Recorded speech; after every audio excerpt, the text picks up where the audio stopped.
My name is Will Travers, and 3 weeks ago I thought I had the perfect marriage. Shows you how much I know about anything. I'm 41, work as an IT consultant for mid-sized companies around Portland, and I've been married to Lauren for 8 years. She sells luxury homes to people who think granite countertops solve marital problems. We live in one of those suburban neighborhoods where everyone waves at each other and secretly wonders who's having affairs. Turns out, I didn't have to wonder long. The first crack appeared on a Tuesday morning. Lauren was getting ready for work, applying makeup with the precision of a surgeon. She'd been doing that a lot lately, taking extra time with her appearance, buying new clothes, working late on big sales. "Another client dinner tonight," she said, not looking at me in the bathroom mirror. "The Henderson account. Could be huge." I nodded from the doorway, watching her apply lipstick she'd never worn before. Crimson, bold, not like Lauren at all. "Want me to wait up?" I asked. "Don't bother. These things run late." She kissed my cheek, a quick peck that avoided the lipstick, and grabbed her purse. I noticed she'd switched from her usual leather bag to something smaller, more elegant. Designer. After she left, I stood in our kitchen drinking coffee and staring at the refrigerator. 8 years of marriage photos stared back at me. Vacations, anniversaries, holiday parties. In every single picture, Lauren was smiling that perfect real estate agent smile, the one she used on difficult clients. When had she started using it on me? My phone buzzed, text message from an unknown number. "Will, this is Cassie. We need to talk. It's urgent." Before we dive deeper into the story, I have one small request. Please subscribe, drop a like, comment, and hit that hype button to boost this channel so more people can discover these incredible Reddit stories. Cassie Martinez, my ex-girlfriend from 5 years ago. We'd dated for 6 months before I met Lauren, ended things amicably when she moved to Seattle for work. I hadn't heard from her since. I typed back, "What's going on?" The response came immediately. "Not over text. Can you meet me for coffee today?" Something cold settled in my stomach. Cassie wasn't the dramatic type. If she said urgent, she meant it. "Sure. Where?" "Riverside Cafe on Morrison, 2 p.m. I spent the morning trying to concentrate on work, troubleshooting network issues for a law firm downtown, but my mind kept drifting to Lauren's new lipstick, her designer purse, the way she'd avoided eye contact. At 1:45, I drove to Riverside Cafe. Cassie was already there, sitting in a corner booth with her hands wrapped around a coffee mug like it was keeping her alive. She looked older than I remembered, tired, stressed. "Thanks for coming," she said as I sat down. "What's this about, Cassie?" She took a deep breath. "I'm pregnant, Will. 8 weeks." The words hit me like a truck. I stared at her, trying to process what she'd just said. "That's congratulations, I guess. But why are you telling me?" Her eyes filled with tears. "Because it's yours." The cafe noise faded to background static. I felt like I was watching this conversation happen to someone else. "That's impossible," I said quietly. "We haven't seen each other in 5 years." "I know how it sounds, but—" "Cassie, stop!" I leaned forward. "I need you to think very carefully about what you're saying, because if you're claiming I'm the father of your child, you're either lying or you've lost your mind." She flinched. "I'm not lying. We were together in March. You came to Seattle for that conference, remember? We had dinner and—" "I've never been to Seattle," I interrupted. "Not once, not ever, and certainly not in March." The tears started falling then. "Please, Will. I need help with this. Child support, medical bills. Show me your phone." "What?" "Your phone. Show me the text messages between us from March. Show me the photos from this alleged dinner. Show me anything that proves we've had contact in the past 5 years. She fumbled with her phone, scrolling frantically. I watched her face change as reality set in. I thought—" "You thought what? That I was stupid enough to fall for this?" I pulled out my own phone and opened my medical records app. 3 taps, and I had what I needed. "Here," I said, turning the screen toward her. "Medical report from 2019. Testicular torsion surgery. Side effect, sterility. I can't have children, Cassie. My wife and I have been trying for 3 years with no luck." Her face went white. "I didn't know." "Of course you didn't know, because you picked the wrong mark." I stood up. "I don't know who got you pregnant, but it wasn't me. And if you ever contact me again with this story, I'll make sure everyone in your life knows exactly what kind of person you are." I walked out, leaving her crying into her coffee. But as I drove home, anger replaced shock. Someone had given Cassie my number. Someone had convinced her I'd be an easy target for this scam. Someone who knew about Lauren's and my fertility struggles. Someone close to us. I pulled into my driveway and sat in the car, thinking. Lauren wouldn't be home for hours, if she came home at all. I had time to do some investigating. Inside, I went straight to Lauren's home office. She kept client files there, along with personal documents. I wasn't proud of snooping, but Cassie's pregnancy lie had shaken something loose in my brain. Too many small details that hadn't made sense before were starting to form a pattern. The desk drawers were locked, which was new. Lauren had never locked anything before. I found the key in her jewelry box, another new hiding place. Inside the bottom drawer, underneath a stack of real estate contracts, I found a second phone, a burner phone. My hands shook as I powered it on. No passcode, which was either careless or arrogant. The text history made my stomach turn. Messages between Lauren and someone called BK. Hundreds of them, going back 6 months. Can't wait to see you tonight. Will suspects nothing. Hotel room booked. Same place as last time. He's so clueless. Sometimes I feel bad for him. Don't. You deserve better than that boring life. The most recent exchange was from this morning. Dinner excuse worked again. He's so trusting. Or stupid. Either way, I'll pick you up at 7. I scrolled back through months of messages. Plans for secret meetings, complaints about me, discussions of a future together. Lauren wasn't just having an affair. She was living a completely separate life. BK. The initials nagged at me until I remembered.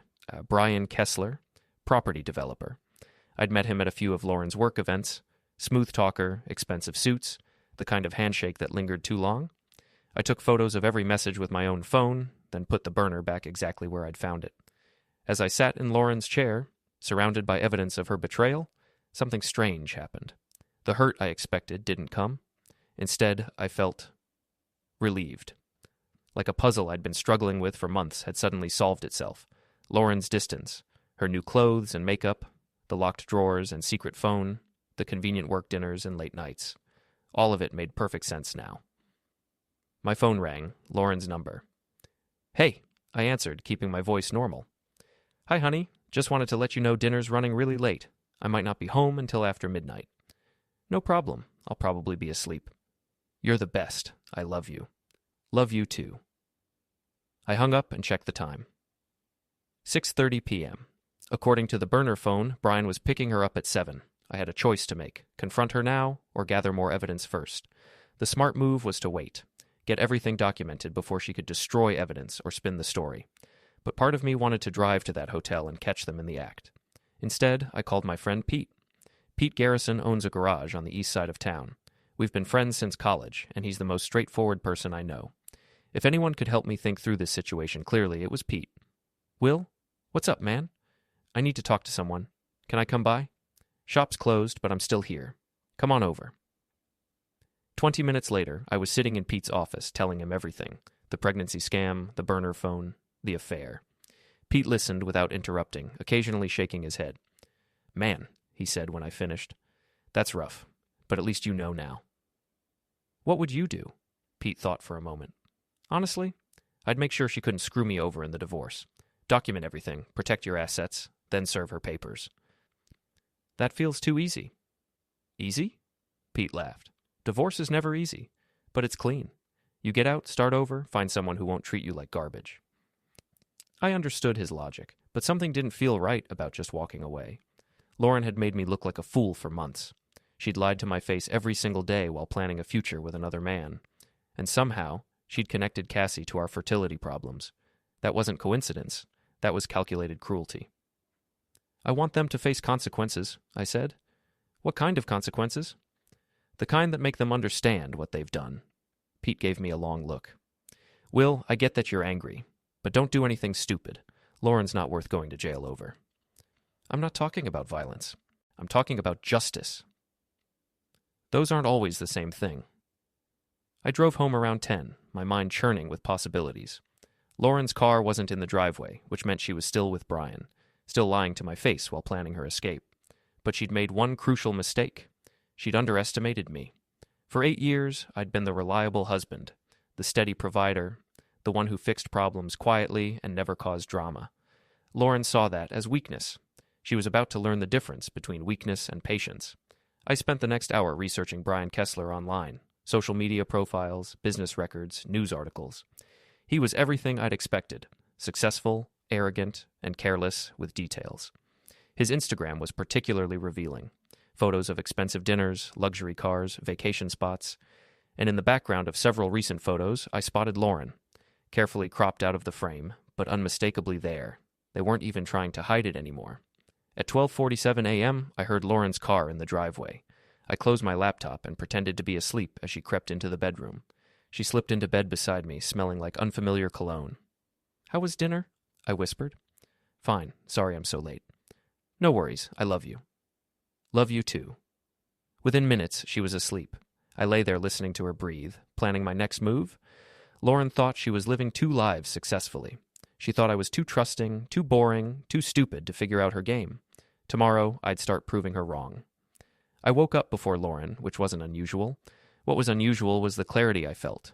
No confusion, no self-doubt, just a cold, sharp focus on what needed to happen next. Lauren was still asleep when I left for work. I kissed her forehead, whispered goodbye, and walked out of our house, knowing everything between us had changed forever. My first stop wasn't the office. Instead, I drove to a coffee shop downtown and called in sick. Then I started making a list. Brian Kessler worked out of a high-rise office building on the west side. His company, Kessler Development, specialized in luxury condos and commercial properties. According to his website, he was divorced, no kids, and worth approximately $8 million. A perfect target for a woman looking to upgrade her life. I spent the morning researching both of them, building a timeline of their relationship. The burner phone messages went back 6 months, but I suspected they'd known each other longer. Lauren had been handling real estate for several of Brian's projects over the past 2 years. How long had she been planning this? At noon, I drove to Brian's office building and waited in the parking garage. His car was easy to spot, a silver Porsche Cayenne with vanity plates reading luxury. Subtle.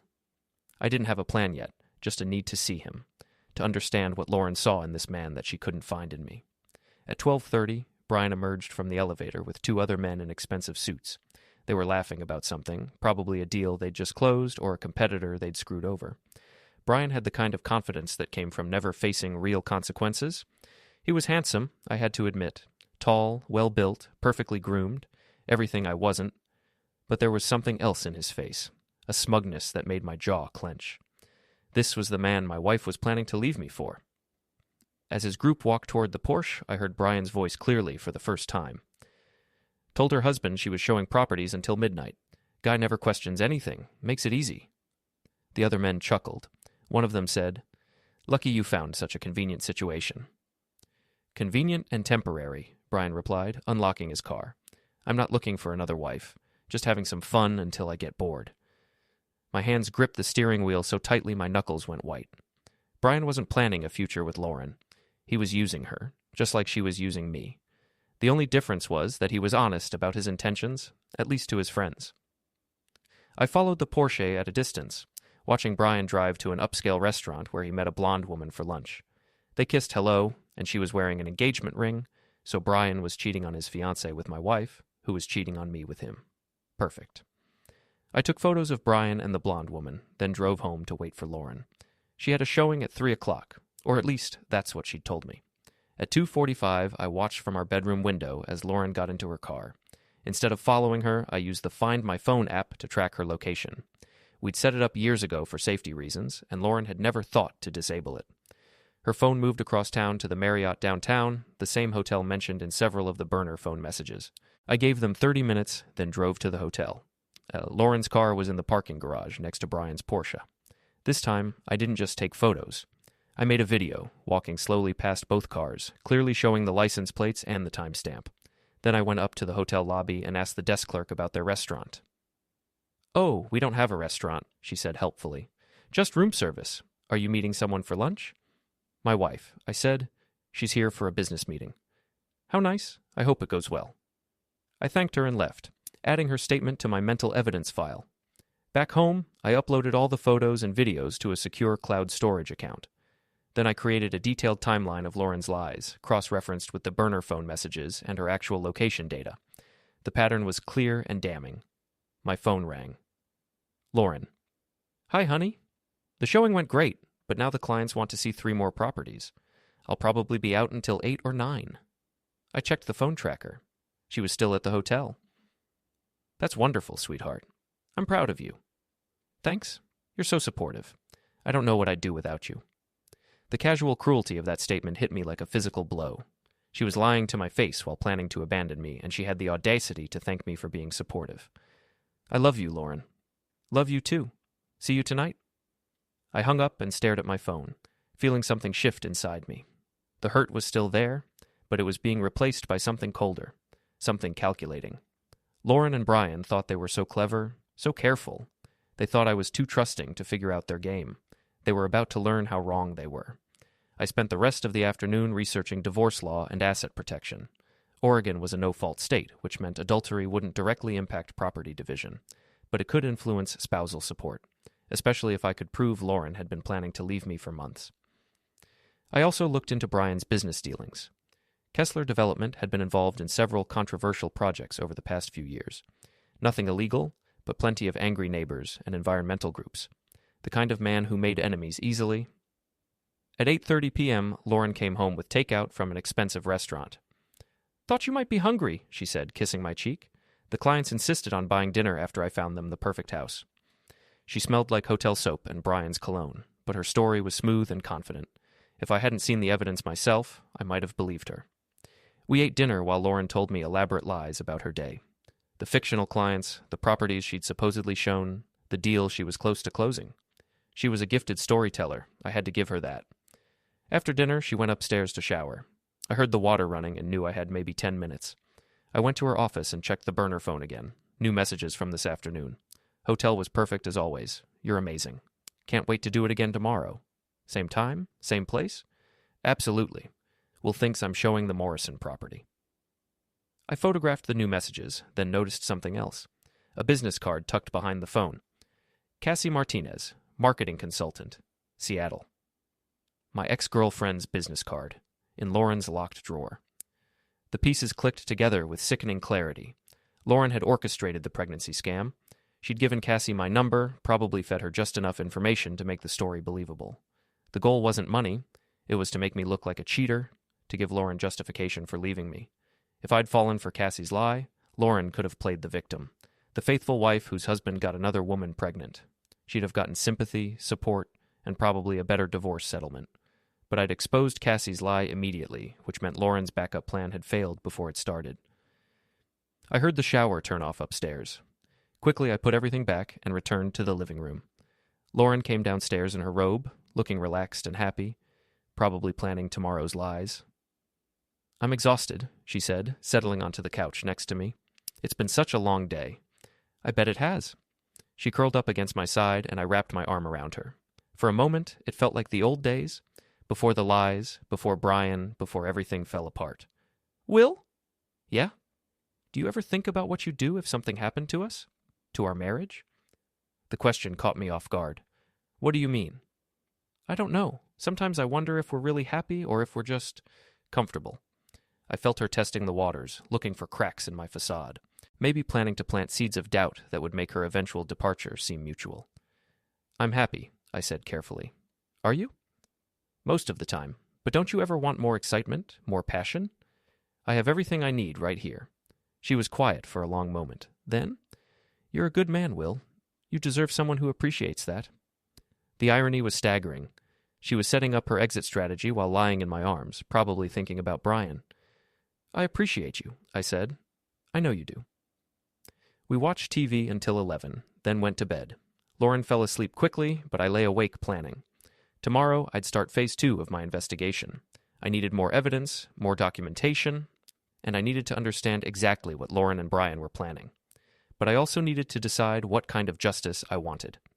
Pete was right that divorce would be the clean solution. But clean wasn't the same as fair. Lauren had spent months lying to me, manipulating me, setting me up to be the villain in her story. She'd tried to destroy my reputation with the pregnancy scam. She'd stolen months of my life while planning her escape. She'd made me complicit in my own humiliation. That deserved more than just divorce papers. As I listened to Lauren breathe beside me, I started forming a plan. Nothing violent, nothing illegal, but something that would make both her and Brian understand the consequences of their choices. Something that would give me back the power they'd stolen from me. Lauren wanted excitement and passion. I was about to give her more than she'd bargained for. The next morning, I implemented what I privately called Operation Normal. I kissed Lauren goodbye, told her I loved her, and acted like the trusting husband she thought I was. Then I drove straight to a private investigator's office. Jake Morrison had been recommended by a lawyer friend. Former police detective, specialized in matrimonial cases, and according to his website, he was very good at gathering evidence that would hold up in court. His office was exactly what I'd expected. Cluttered desk, coffee-stained carpet, and walls covered with certificates and commendations.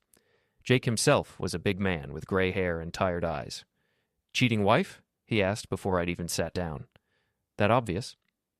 23 years doing this job. I can spot the signs." He pulled out a legal pad. "Tell me everything." I gave him the basics. Lauren's affair with Brian, the burner phone, the hotel meetings. I showed him some of the photos I'd taken, but held back the most damaging evidence. I wanted to see how thorough Jake was before I trusted him completely. "Pretty standard case," Jake said when I finished. "Careless cheaters, sloppy operational security. I can have everything documented within a week." "What kind of documentation?" "Photos, videos, witness statements, hotel records if we can get them, phone records, financial records showing unusual expenses, everything your divorce attorney will need." "What about the other man, Brian Kessler?" Jake's eyebrows went up. "The developer? I know that name. He's been through 2 messy divorces already. Serial cheater, from what I hear." "Can you get information about his other relationships?" "Depends what you're planning to do with it." "Nothing illegal. I just want to understand what I'm dealing with." Jake studied me for a moment. "You seem pretty calm for a man whose wife is cheating on him." "I'm past the emotional stage. Now I want facts." "Fair enough. My rate is $500 a day plus expenses. I'll need a retainer of $3,000. I wrote him a check from my personal account, the one Lauren didn't have access to. "One more thing," I said as I stood to leave. "I want to be involved in the surveillance. Not directly, but I want to know what's happening in real time." "That's unusual." "So is my situation." Jake shrugged. "Your money. I'll call you when I have something." I left his office feeling like I'd crossed a line. Hiring a private investigator made everything official. There was no going back now. My next stop was the bank. I met with our financial advisor and quietly moved half our joint savings into a separate account. Not enough to trigger alerts, but enough to protect myself if Lauren tried to clean out our accounts. Then I went to see a divorce attorney. Patricia Chen had handled my sister's divorce 3 years ago. She was sharp, aggressive, and according to my sister, absolutely ruthless when her clients were wronged. Her office was the opposite of Jake's. Pristine, organized, expensive. Patricia herself was a small woman with steel in her voice. "Adultery case?" she asked, scanning the preliminary documents I'd brought. "Among other things." I told her about the affair, the pregnancy scam, and Lauren's apparent plan to paint me as the unfaithful spouse. Patricia took notes and asked pointed questions about our assets, debts, and future earning potential. "Oregon doesn't punish adultery in property division," she said when I finished, "but fraud is different. If you can prove your wife conspired to damage your reputation or steal marital assets, that changes things." "What kind of proof would you need?"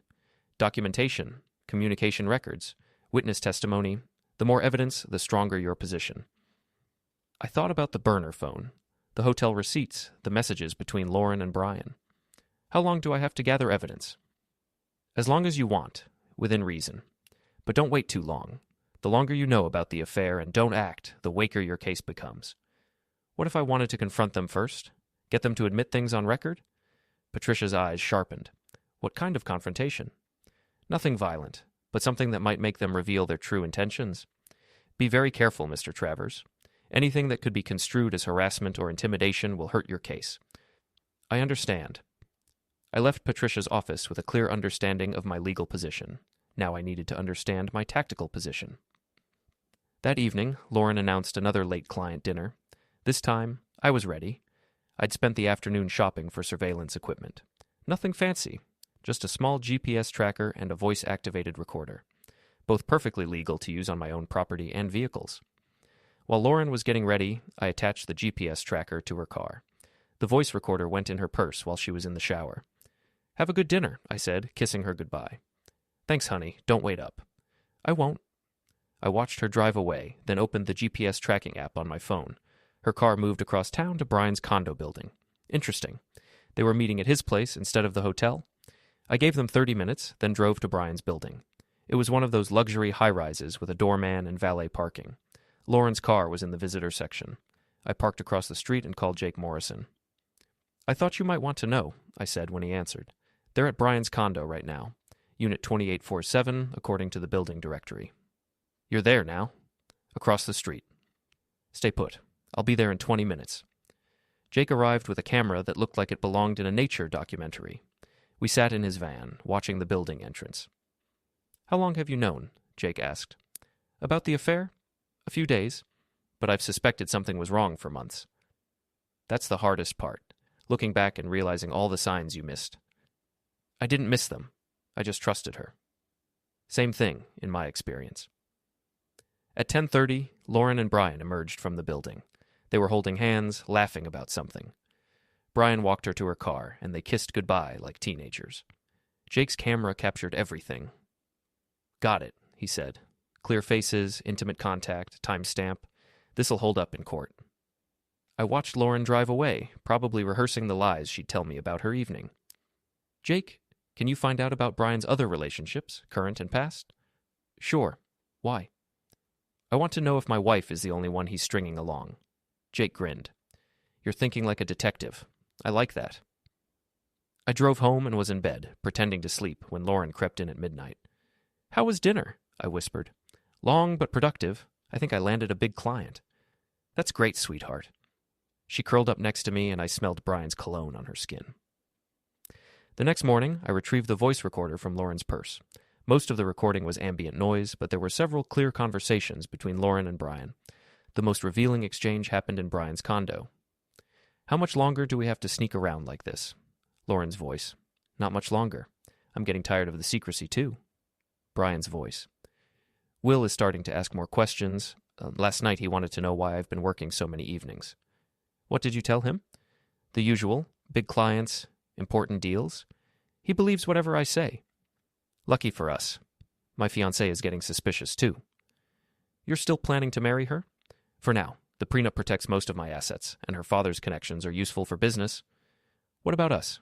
"What about us? We're having fun. Let's not complicate it." There was a long pause, then Lauren's voice smaller and hurt. "I thought we were planning a future together." "Lauren, sweetheart, you're married. I'm engaged. Let's just enjoy what we have." "But you said—" "I said a lot of things. Don't read too much into pillow talk." The recording cut off there, but I'd heard enough. Brian was using Lauren exactly the way I'd suspected, and Lauren was realizing she might have destroyed her marriage for a man who had no intention of leaving his fiancée. Perfect. I made copies of the recording and uploaded them to my secure cloud storage. Then I called Jake Morrison. "I need you to accelerate the investigation," I said, "and I need everything you can find on Brian's fiancée." "What's the rush?" "I think the situation is about to change. Lauren's starting to realize Brian isn't as committed as she thought. That could work in your favor. Cheating wives who get dumped by their lovers often come crawling back to their husbands." "I don't want her back." Jake was quiet for a moment. "Then what do you want?" "Justice." "That's a dangerous word, Mr. Travers." "So is betrayal." I hung up and sat in my car, thinking about the recording. Lauren's hurt voice when she realized Brian was using her. The casual cruelty in Brian's tone when he dismissed their relationship. They deserved each other, but they also deserved to face the consequences of their choices, and I was going to make sure they did. Jake Morrison called me at work 3 days later with information that changed everything. "Brian Kessler is quite the piece of work," he said. "Currently engaged to Amanda Walsh, daughter of City Councilman Robert Walsh. Wedding's planned for next month. But here's the interesting part. He's also been seeing a woman named Tracy Phillips for the past 4 months. In addition to Lauren, and his fiancée. Guy's juggling 3 women simultaneously." I felt a cold satisfaction settle in my chest. "Tell me about Tracy." 28, works at an art gallery downtown. I've got photos of them together at restaurants, her apartment, even a weekend trip to the coast. Brian's been telling her the same lies he's been telling your wife. That he's going to leave his current relationship? Exactly. I talked to Tracy's roommate. Apparently Brian promised to call off his wedding and move in with Tracy after the first of the year. The scope of Brian's deception was staggering. 3 women, all believing they had a future with him, all being manipulated and used. What about his fiancée? Does Amanda know? No indication that she suspects anything. She's been posting wedding planning updates on social media. Seems genuinely excited about marrying him. I need to meet with you. Can you come to my office? On my way. An hour later, Jake spread photos across my desk like he was dealing cards. Brian with Lauren at the hotel, Brian with Tracy at a romantic restaurant, Brian with Amanda at what looked like a charity gala. He's got a system, Jake explained. Different venues for different women, careful scheduling to avoid conflicts, very organized for a cheater. I studied the photos, my mind working through possibilities. Jake, I want you to do something for me. Contact Tracy Phillips. Tell her you're a private investigator working for a client who's concerned about Brian's character.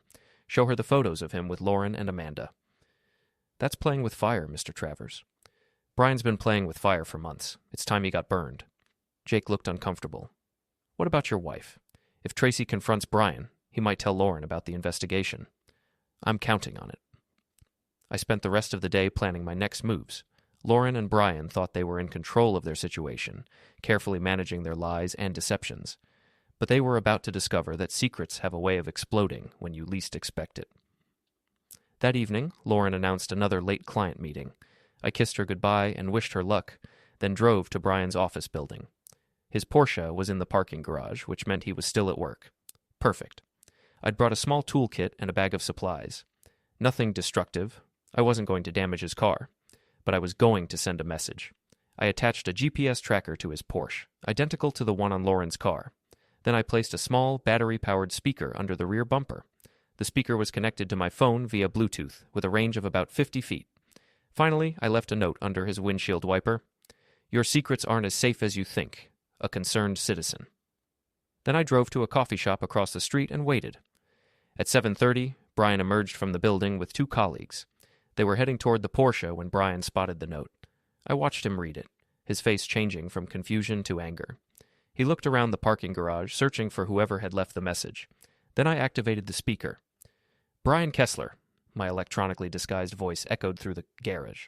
You have something that doesn't belong to you. Brian spun around, trying to locate the source of the voice. His colleagues looked bewildered. Who's there? Brian shouted. Show yourself. Return what you've stolen or face the consequences. I cut the connection and watched Brian frantically search his car and the surrounding area. His colleagues were backing away, clearly uncomfortable with the situation.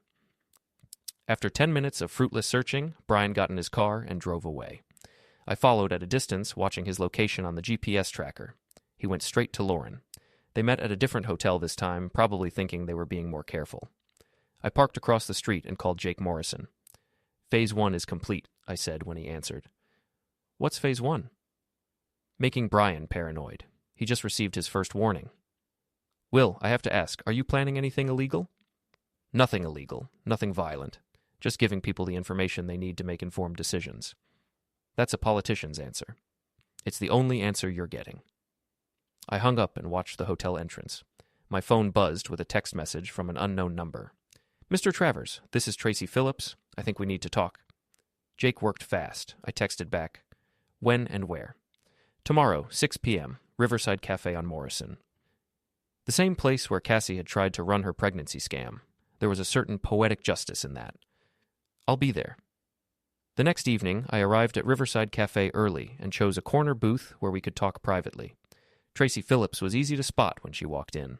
Tall, auburn-haired, with the kind of understated elegance that comes from working in the art world. She sat across from me, her hands shaking slightly. Thank you for meeting me, she said. Thank you for reaching out. I know this must be difficult.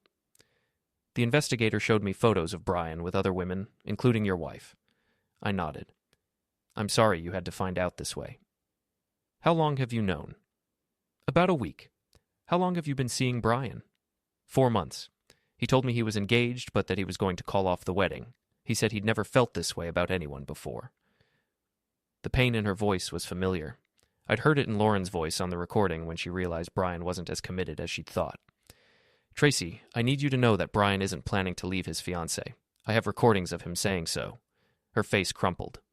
I gave up my previous relationship for him. I turned down a job offer in New York because he asked me to stay. I'm sorry. What are you going to do? About your wife, I mean? I'm still deciding. What about you? Tracy was quiet for a long moment, staring at her untouched coffee. I want him to face consequences, she said finally. He can't just lie to people and destroy their lives without any repercussions. I agree. The investigator mentioned that Brian's engaged to Amanda Walsh. Does she know about the affairs? Not yet. She deserves to know before she marries him. I studied Tracy's face. She was angry, hurt, and looking for justice. Exactly what I'd hoped for. What if I told you there was a way to make sure all of Brian's lies came to light at once? I'm listening. I outlined my plan. It was elegant in its simplicity, and it would give all of Brian's victims the information they needed to make their own choices about how to respond. Tracy listened intently, asking pointed questions about timing and logistics. When? She asked when I finished. Tomorrow night. Brian's company is hosting a charity gala at the Hilton. All three of you will be there, Lauren as his date, you as his backup plan, and Amanda as his fiancée. How do you know I'll be there? Because you're going to call Brian this afternoon and tell him you miss him. Ask if there's any way you can see him tomorrow night. He'll find a way to sneak you into the gala. What if he doesn't? He will. Men like Brian can't resist having multiple women competing for their attention, especially at a public event where he can feel powerful. Tracy thought about it, then nodded. What do you need from me? Just be yourself. Be the woman who loves him and wants a future with him. Let him make his own choices about how to handle the situation. And then? Then we let the truth speak for itself. We shook hands outside the cafe. Tracy walked away looking determined, and I felt a grim satisfaction. Brian had spent months manipulating women, lying to them, making them complicit in their own deception.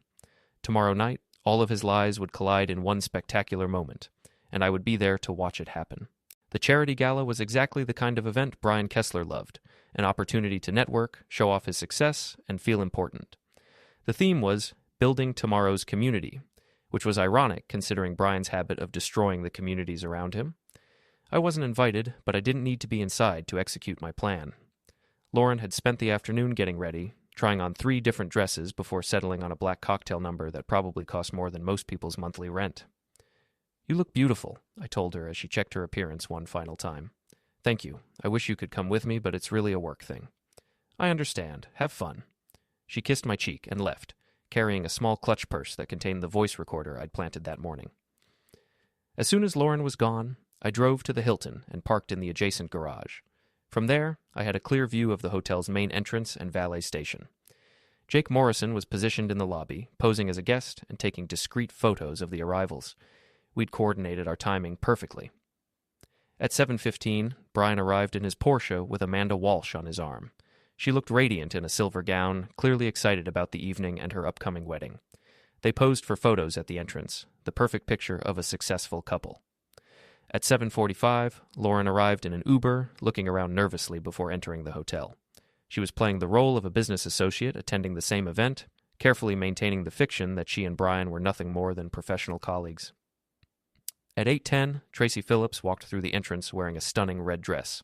She'd followed my instructions perfectly, calling Brian that afternoon and convincing him to arrange for her to attend as a gallery representative interested in art acquisitions for his developments. 3 women, all believing they had a special relationship with the same man, all about to discover the truth. My phone buzzed with a text from Jake. All 3 are inside. Brian looks nervous. I replied, Phase 2 begins now. I'd spent the morning preparing what I privately called information packets. Each packet contained photos, documents, and recordings that told the complete story of Brian's deceptions.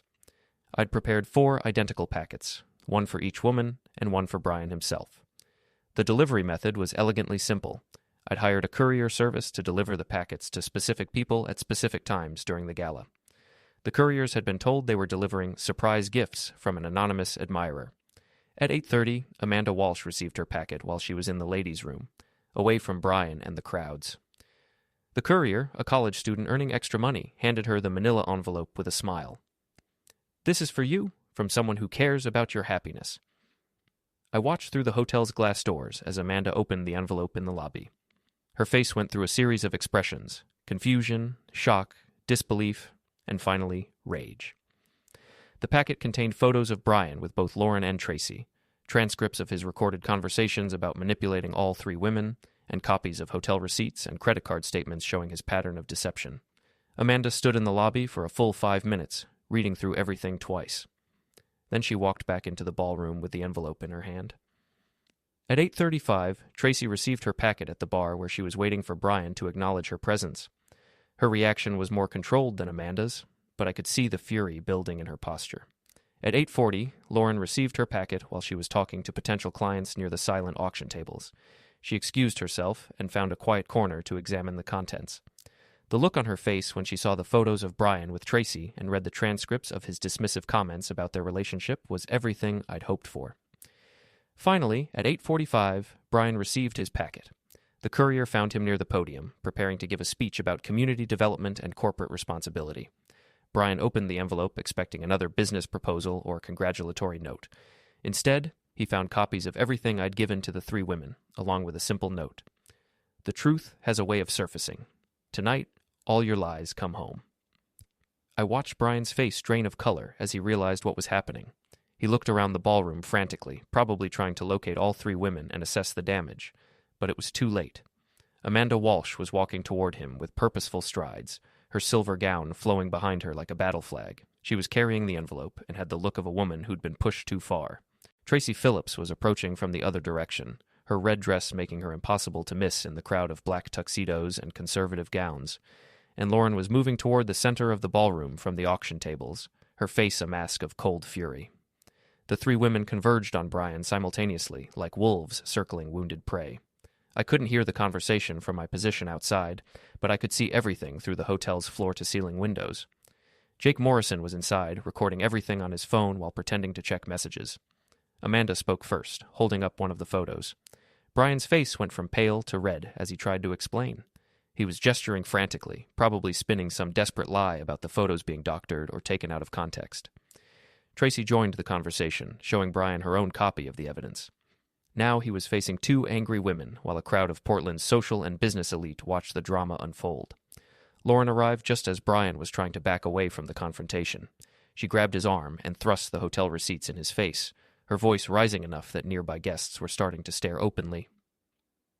Brian was trapped in the center of the ballroom, surrounded by three women who'd discovered his lies simultaneously. The charity gala had become his personal nightmare, played out in front of everyone who mattered in his professional and social circles. Amanda was the first to act. She pulled off her engagement ring and threw it at Brian's feet, the diamond catching the light as it bounced across the marble floor. Then she slapped him, a sharp, clean blow that echoed through the ballroom. The crowd gasped and surged closer, phones coming out to record the spectacle. Tracy was next. She threw her wine in Brian's face, the red liquid staining his white shirt and expensive tuxedo. "You lying piece of garbage," she said, loud enough for everyone to hear. Lauren's response was more controlled but equally devastating. She held up the packet of evidence and addressed the crowd directly. "Ladies and gentlemen, I'd like you to meet the real Brian Kessler, serial cheater, pathological liar, and master manipulator. Everything you need to know about his character is right here." She dropped the packet at his feet and walked away, her head held high despite the humiliation. Brian stood in the center of the ballroom, wine dripping from his face, surrounded by scattered evidence of his deceptions while Portland's elite recorded every moment on their phones. My phone buzzed with a text from Jake. "Holy hell, this is better than anything I could have planned." I replied, "Justice served." But I wasn't done yet. As the crowd continued to buzz around Brian's public humiliation, I activated the speaker system I'd installed in his Porsche that morning. The same system I'd used to deliver the cryptic warning in the parking garage. Brian's own voice echoed through the hotel's valet area, clearly audible to anyone entering or leaving the building. "Lauren, sweetheart, you're married. I'm engaged. Let's just enjoy what we have. Don't read too much into pillow talk. I'm not looking for another wife. Just having some fun until I get bored." The recording played on a loop, Brian's casual cruelty broadcast for everyone to hear. Hotel guests stopped to listen, some pulling out their phones to record the audio. Inside the ballroom, Brian had finally managed to escape the immediate confrontation, but the damage was done. Half the guests were openly staring at him, while the other half were whispering among themselves or posting about the drama on social media. I watched Lauren exit the hotel alone, her dignity intact despite everything that had happened. She'd been betrayed and humiliated, but she'd faced the truth with more grace than Brian deserved. Tracy Phillips left a few minutes later, pausing at the valet stand to listen to the recording of Brian's voice. She smiled grimly and walked away into the night. Amanda Walsh was the last to leave, stopping to pick up her engagement ring from the ballroom floor. She looked at it for a long moment, then dropped it in a trash can by the exit. Brian emerged from the hotel 20 minutes later, his tuxedo stained and his reputation in ruins. The valet brought his Porsche around, and Brian got in without making eye contact with anyone. As he drove away, his own voice continued to echo through the night. Just having some fun until I get bored. I sat in my car for a long time, watching the last guests leave the hotel. The charity gala had raised money for community development, but it had also served a different kind of justice. Brian Kessler had spent months lying to 3 women, manipulating their emotions and destroying their trust. Tonight, all of his victims had learned the truth simultaneously, in the most public way possible. He would never be able to show his face in Portland's business community again without people remembering this night. His engagement was over, his reputation was destroyed, and his pattern of deception had been exposed for everyone to see. But most importantly, 3 women who deserved better had been freed from his lies. I drove home slowly, knowing that Lauren would probably be there waiting for me. We had our own reckoning to face, our own truth to confront. The marriage was over. That much was clear, but at least now it would end honestly. For the first time in months, I felt like myself again. I found Lauren sitting at our kitchen table when I got home, still wearing her black cocktail dress, but looking like she'd aged 10 years in the past few hours. The evidence packet was spread out in front of her, and she'd been crying. "Hello, Will," she said without looking up. "Hello, Lauren. I suppose you know everything now. I've known for over a week." She finally looked at me, her makeup smeared and her eyes red. "How long have you been planning this?" "Planning what?" "Don't play games with me. The packets, the recordings, the coordinated timing. You orchestrated everything that happened tonight." I sat down across from her, studying the woman I'd been married to for 8 years. She looked smaller somehow, diminished by the weight of her exposed lies. "I gave 3 women the information they needed to make informed decisions about their lives," I said. "What they chose to do with that information was up to them. You destroyed Brian's life.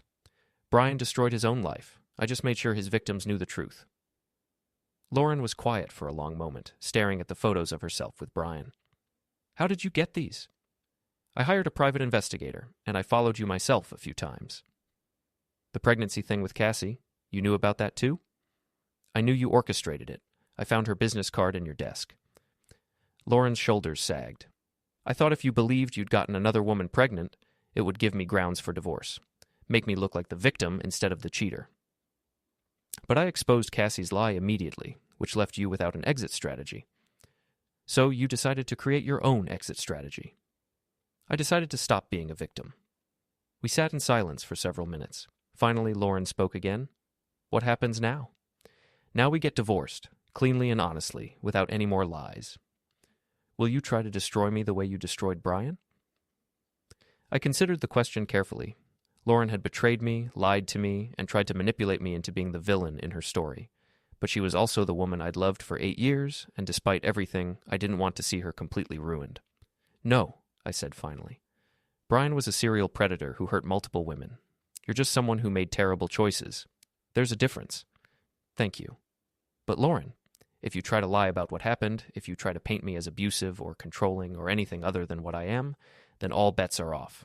I have recordings, photos, documentation of everything. Don't make me use them." She nodded, understanding the implicit threat. "Can I ask you something?" she said. "Why weren't you enough? Why did I need more?" It was a fair question, and one I'd been asking myself for days. "I don't think it was about me not being enough," I said. "I think it was about you not knowing what you wanted. Brian represented excitement, danger, passion, all the things you thought were missing from your life. But those feelings don't last.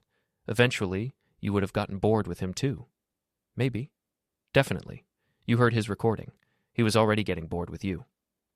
Lauren flinched, but didn't argue. "For what it's worth," she said, "I did love you. I still do, in my way." "I know, but love isn't enough if you don't respect the person you love, and you stopped respecting me a long time ago." "You're right." She stood up and gathered the evidence packets. "I'll sleep in the guest room tonight. Tomorrow I'll start looking for an apartment."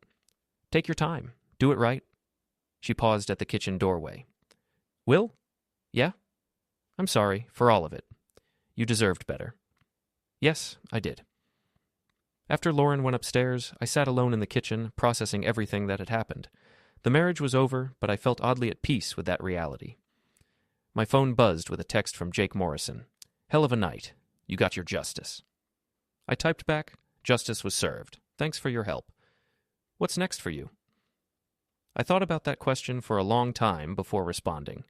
Whatever I want, For the first time in years, the choice is entirely mine. The next morning, Lauren was gone when I woke up. She'd left a note saying she was staying with her sister while she looked for an apartment. She'd also left her wedding ring on the kitchen counter. I picked up the ring and studied it in the morning light. 8 years of marriage reduced to a small circle of white gold. My phone rang. Patricia Chen, my divorce attorney. I saw the news about last night, she said.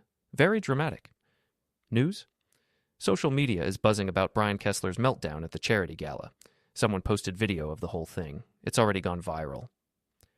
I hadn't considered that possibility, but it made sense. In the age of smartphones, public humiliation was always recorded and shared. How does this affect my divorce case? It strengthens your position considerably. Your wife's infidelity is now a matter of public record, documented by multiple witnesses. She'll be motivated to settle quickly and quietly. Good. Will, I have to ask, did you plan for this to become a public spectacle? I planned for the truth to come out. What happened after that was beyond my control. Fair enough. I'll draft the divorce papers and have them ready by the end of the week. After I hung up, I made coffee and sat on my back porch, thinking about the future. For months, I'd felt trapped in a life that was slowly suffocating me. Now, suddenly, I was free. The house would probably have to be sold as part of the divorce settlement, but that was fine. I'd never really liked this neighborhood anyway. My job was stable and portable. I could work from anywhere. For the first time in years, my life was entirely my own. My phone buzzed with another text, this one from an unknown number. Mr. Travers, this is Amanda Walsh. I wanted to thank you for opening my eyes about Brian. You saved me from making the biggest mistake of my life. I typed back, you deserve to know the truth before making a permanent commitment. If you ever need a favor, please don't hesitate to ask. I owe you more than I can repay. A few minutes later, another text arrived from Tracy Phillips. Thank you for helping me see Brian for who he really was. I'm moving to New York next month to take that job I turned down, starting fresh. Good for you. You deserve happiness. So do you. I spent the rest of the morning cleaning the house and boxing up Lauren's remaining belongings. It felt therapeutic, like I was literally clearing out the lies and deception that had poisoned our home. Around noon, Pete Garrison called. Saw the news about last night, he said. You really went nuclear on that guy. He had it coming. What about Lauren? She's moving out. We're getting divorced. How are you handling it? I thought about the question honestly. Better than I expected. It hurts, but it's also a relief, like finally setting down a weight I'd been carrying for too long. Want to grab a beer tonight? Celebrate your freedom? Thanks, but I think I'll stay in. I have some planning to do. Planning for what? The rest of my life. That evening, I sat in my home office and made a list of everything I wanted to do now that I was free. Travel, maybe. Learn new skills, meet new people, date someone who actually wanted to be with me. The possibilities felt endless. My computer chimed with an email notification. The subject line read, Thank you from a stranger. I opened it and found a message from a woman named Jennifer Clark. Mr. Travers, I don't know you personally, but I wanted to thank you for what you did last night. My sister was one of Brian Kessler's victims 2 years ago. He destroyed her marriage and her self-esteem, then discarded her when he got bored. She never got justice for what he did to her, but seeing him face consequences for his actions has given her some peace. Thank you for having the courage to expose him. I stared at the email for a long time, realizing that Brian's pattern of deception went back further than I'd known. How many other women had he manipulated and discarded over the years? I forwarded the email to Jake Morrison with a note. Might be worth investigating Brian's other victims. Could be helpful if anyone decides to pursue legal action. As the sun set, I walked through my house one last time as a married man. Tomorrow, the divorce papers would be filed, and this chapter of my life would officially close. But instead of feeling sad or nostalgic, I felt hopeful. Lauren had been right about one thing. I did deserve better, and now I was free to find it. I poured myself a glass of wine and raised it in a toast to the empty house. To new beginnings, I said aloud, and to the truth, however painful it might be. Outside, the Portland skyline glittered in the distance, full of promise and possibility. For the first time in months, I was excited about tomorrow. The marriage was over, but my life was just beginning.